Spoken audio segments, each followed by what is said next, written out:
Magandang hapon mga idol. Pupunta tayo ron. Magkakarga na naman tayo. Medyo maraming parga natin ngayon. Ito, mga Swiss Miss. Tsaka Jubilee Black Forest. Cloud9 na chocolate. Ayun yung kasama ko. Inaayos kasi namin yun eh. Pero naayos na yan. Yan, may mga tali na yun. Yung mga palita. Dito kinakarga naman namin, ginaklip ko na lang para hindi na lilipat yung truck. Hindi na kami bibiling kasi matagal malayo yung maniobrahan. Pagtyagaan na lang ng jacklip. Mabigat yung isang palitan yan, nasa 300 kilos siguro palagay ko. Ilang di na ganong mabigat pagka kasi jacklip yung gamit pero may kabigatan pa rin. Hirap pa rin tulak.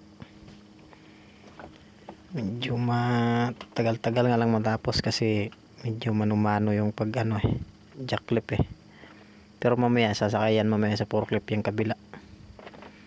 Hindi ko na pinabiling yung truck, ginaklip ko na lang para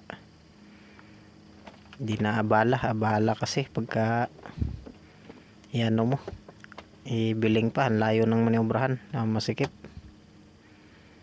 Ayan hinihila-hila ko na dahil lalagay ko sa kabilang gilid.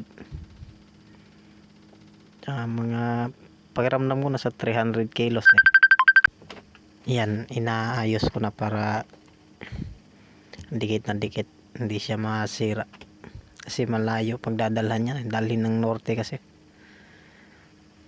baka matibag, kaya kailangan magkadikit para matibay yung kamada niya pagka parehas nagkadikit-dikit. Yan, sige, bomba. Medyo mabigat, kaya yan siyempre, tayo pa mga nasa 300 kilos nga. Yan kahirap yung trabaho namin. Okay lang yung kahit mabigat, basta importante marangal.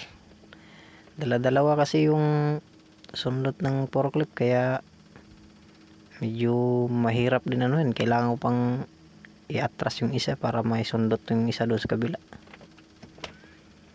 Ini-share ko lang yung trabaho namin mga idol. Hindi lang naman din ako nagtatrabaho ng ganito mabigat. Yung iba nga mas mabigat pa dito sa trabaho pero ito mabigat din naman talaga, pero nakakatuwa rin basta kahit mabigat basta kumita. Kailangan lang natin tiyaga, kumayod, saka easy lang, ganun lang talaga yung buhay, di ba? Cloud9 lahat yun, pero yung kabila niyan may halo na yan, may Swiss Miss saka Jubilee na Black Forest yung kabila. Sasakay naman yung mamaya medyo mahaba tong video natin,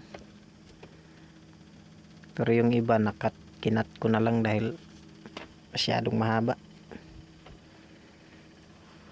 Mahirap matagal mag-upload pagka mahina yung signal. Ayan, medyo malapit na, konti na lang matatapos na rin. Kakat ko na lang din yung iba para di gaanong mahaba. Mahirap kasi magdugtong-dugtong pagka masyadong mahaba yan, ganun lang paghihila niyan sa pagtutulak. Kailangan wag mo siyang ganong persahin, alalay lang kasi masyadong mabigat. Pagka pinirsa mo agad yun mababalian ka dyan pag di ka pa marunong umiikot pa yung hawakan. Konti na lang, kalahati na lang, mamaya yari na rin yan mamaya. Sipag kasi yung operator din sunod-sunod yung pagsakay mga 20 minutes siguro tapos na yan. pero pinutol ko na lang yung iba dahil masyado nga mahaba yung video. Matagal na tapos yan eh, pinutol ko lang. Yan, kailangan may taas mo siya ng di sasabit sa ilalim. Pagka sumabit sa ilalim talagang hindi mo mahihila yan. Ugain mo nga, di mo mauga yan, sobrang bigat. Yan, tapos susundutin ko doon yung kabila kasi andun yung isang palita eh.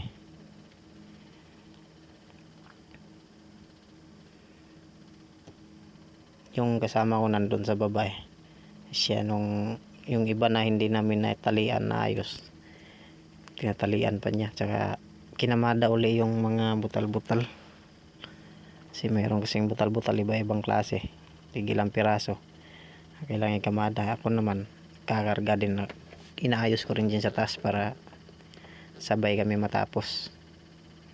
Yung parehas kami sa baba, parehas kami nandun, di wala rin, lalong magtagal yung trabaho kung sabay kami nandun sa baba. Kaya yan yung ginawa ko. Pinasampa ko na sa operator at saka umakyat na ako, pinakuha ko na lang yung jacklip saka chinaklip para habang inaayos niya yung mga butal dun, tapos na rin yung kabila. Kailangan tayo maghabol ng oras kasi hindi lang tayo yung nakakapila eh. Maramadat na natin dun sa pilahan dun sa pag-deliver, konti lang yung pila kasi pag naunahan ka, nako, tig 2 araw ka abutin dahil sobrang haba ng pila. Tiyagaan lang talaga, kailangan medyo mabilis lang yung kargahan para may labas agad yung resibo, makalabas agad sa planta. Dito konti na lang yan, malapit na sa ilang palitan na lang yan. Ito na yung kabila, yan yung sinasabi kong Black Forest, Jawberry Black Forest, saka yung isa na yan oh. Yan, yung kabila, puro butal yan yung pinatong niya kanina.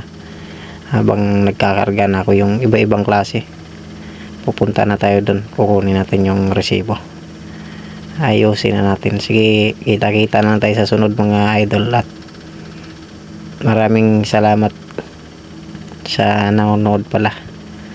Alakarin natin yung resibo para makalabas na tayo ng planta. Kita-kita na tayo sa sunod.